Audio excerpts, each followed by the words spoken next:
You can find them on Twitter, you can find them on the gram. After listening to their podcast, you'll be sitting there like, damn, taking their teaching from one level to the next, reaching up to Canada and down to Mexico. My students love when you because how you said, oh, I saw what he was doing with the nose, that whole idea of building on the ideas.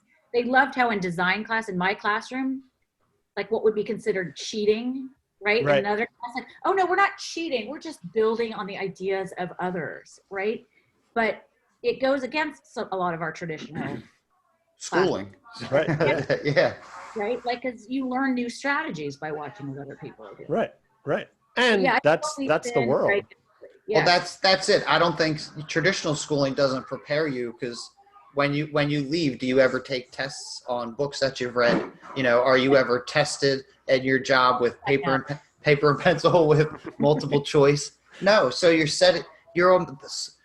I don't want to say traditional schooling sets you up for failure, because you do learn the foundations, but do a better job.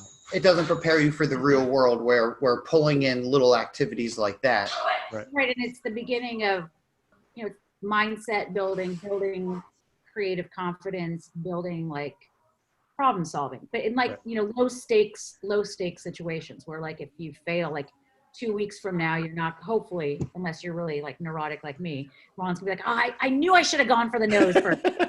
Hopefully, like those little activities that, failure in quotes, is right, well, that's it. Like next time I failed at this, but it wasn't a big deal. Right. Or it took a minute. So, okay, talk to your partner, think about what you did, do it again. Where you fail the multiplication quiz or, the quiz on chapter 2, very rarely are you able to take that chapter 2 test again, because we're moved on to chapter 3. Right. And with this too, like if you are doing it, once you start doing more design thinking challenge, you can kind of refer back to that. Like, remember when we did that activity and we just jumped in, we weren't ready. We just tried something, even though we had no idea what we were doing. And usually with that one, only 1 or 2 people will get it. So it's like, remember how we tried that. We're going to bias to action. We're just going to try that like we did with the mini MacGyver challenge. Cool. Thanks for listening to the Teacher Nerds podcast. Keep up with every new episode by subscribing on Apple Podcasts, Spotify, Google Podcasts, Anchor, or anywhere you listen.